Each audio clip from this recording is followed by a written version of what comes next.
അച്ഛാ, ആദത്തിനും ഹവ്വായ്ക്കും 2 മക്കളാണല്ലോ, ആബേലും കായലും. അപ്പോൾ ഭൂമിയിൽ ബാക്കി തലമുറകൾ എങ്ങനെ ഉണ്ടായി? അതിനെപ്പറ്റി ബൈബിളിൽ വേറൊന്നും പറയുന്നുമില്ല. അപ്പം ഇതിനെപ്പറ്റി അച്ഛൻ്റെ അഭിപ്രായം ഒന്ന് പറയാമോ? ഇത് നല്ല രസമുള്ള ഒരു കൊനഷ്ട് ചോദ്യമാണ്. ഇതിന് ഉത്തരവില്ല. കാരണം ഉത്തരവില്ലാത്തതുകൊണ്ടല്ല, മറിച്ച് ഇതിന് ഉത്തരം പറയുക എന്നുള്ളത് ബൈബിളിൻ്റെ ഉദ്ദേശമല്ല. നമ്മൾ പലപ്പോഴും ഒരു പ്രശ്നം എന്ന് പറഞ്ഞാൽ എന്താണെന്നറിയോ? ഈ ബൈബിൾ എടുത്തു വെച്ചിട്ട് ലോകത്തുള്ള സകല കാര്യത്തിൻ്റെ ഉത്തരം അന്വേഷിക്കാൻ പോകും. ബൈബിൾ ഒരു പുസ്തകം എടുക്കുമ്പോൾ നമ്മൾ ആദ്യം പുസ്തകത്തിന് മുമ്പ് ഈ പുസ്തകത്തിൻ്റെ ഉദ്ദേശം എന്താണെന്ന് മനസ്സിലാക്കണം.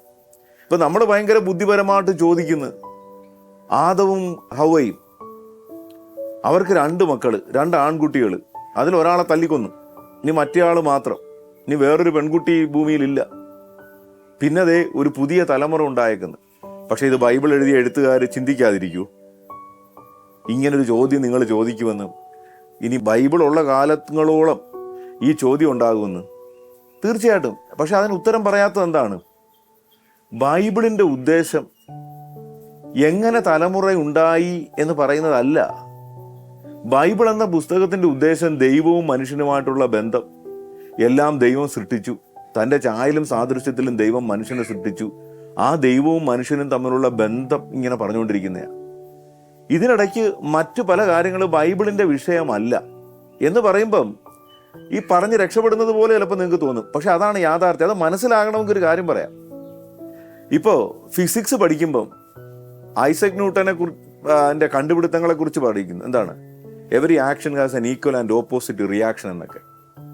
അപ്പോൾ അതിനകത്ത് ആരെങ്കിലും ചോദിക്കുമോ, ഇതിനകത്ത് ഐസക് ന്യൂട്ടൻ്റെ ഭാര്യയുടെ പേര് പറഞ്ഞിട്ടില്ലല്ലോ, അല്ലെങ്കിൽ അയാൾക്ക് ഭാര്യ ഉണ്ടോ? ഇതൊന്നും നമ്മുടെ വിഷയമാണോ? നമ്മൾ ചോദിക്കാത്ത എന്താ? ഈ സയൻസ് പുസ്തകത്തിന്റെ പർപ്പസ് ഇതല്ല.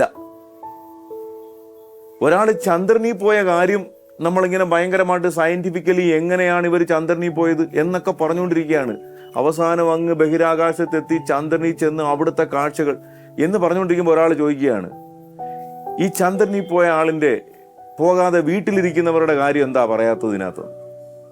അങ്ങനെ പറയൂ. അതിനകത്ത് എന്താ പറയാത്തത്? ആ പുസ്തകത്തിൻ്റെ ഉദ്ദേശം അതല്ല. അതിൻ്റെ പർപ്പസ് സയൻസാണ്.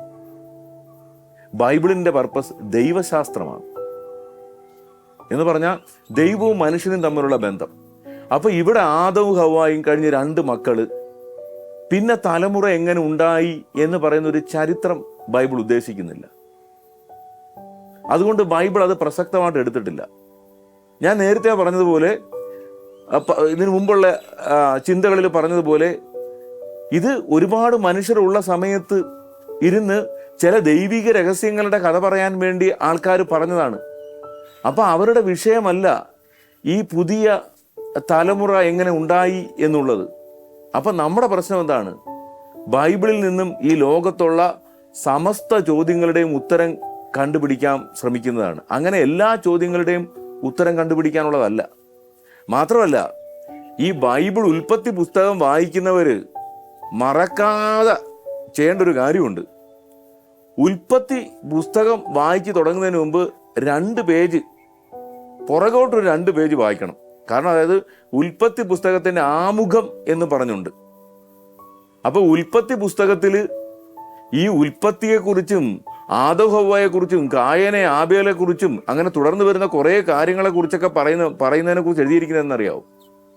ഇതൊരു പ്രീ ഹിസ്റ്റോറിക്കൽ പീരീഡിനെ കുറിച്ചുള്ള റൈറ്റിംഗ് എന്ന് പറഞ്ഞ ഒരു ചരിത്രപൂർവ്വ ഘട്ടത്തെക്കുറിച്ച് എന്ന് പറഞ്ഞാൽ ഇതൊരു ഹിസ്റ്ററി പറയാൻ ഉദ്ദേശിക്കുന്നതല്ല, അല്ലെങ്കിൽ കൃത്യമായൊരു ജോഗ്രഫി പറയാൻ ഉദ്ദേശിക്കുന്നതല്ല. ചരിത്രപൂർവ്വഘട്ടത്തെ, ആ ചരിത്രത്തിന് മുമ്പുള്ള കാലത്തെ പറയാണ്. എന്ന് പറഞ്ഞാൽ ഇത് സയന്റിഫിക് അല്ല, ഇത് കഥ പോലെ പറയുകയാണ്. കഥ പോലെ പറയുന്നു എന്ന് പറഞ്ഞാൽ അതിൻ്റെ അർത്ഥം ഇതിനകത്ത് കാര്യമില്ലെന്നല്ല, കാര്യം പറയാനുള്ള കഥകളാണത്. ആ ഉൽപ്പത്തി പുസ്തകത്തിലെ അത് കൃത്യമായി സത്യം തന്നെയാണ്, പക്ഷെ ആ സത്യം അക്ഷരാർത്ഥത്തിലല്ല. അപ്പം പ്രീ ഹിസ്റ്റോറിക് പീരീഡ് എന്നാണ് അതിന് പറയുന്നത്, ആ എഴുത്തിനെ പറയുന്നത്. അതിനെ നമ്മൾ കൃത്യം ചരിത്രപരമായ അവലോകനം നടത്തുന്നു, ശാസ്ത്രീയമായ അവലോകനം നടത്തുന്നു. പക്ഷെ ലോകത്തുള്ള മറ്റൊരു പുസ്തകത്തെയും നമ്മൾ അങ്ങനെ സമീപിക്കത്തില്ല. ഒരു ശാസ്ത്ര പുസ്തകത്തെയും നമ്മൾ അങ്ങനെ സമീപിക്കത്തില്ല.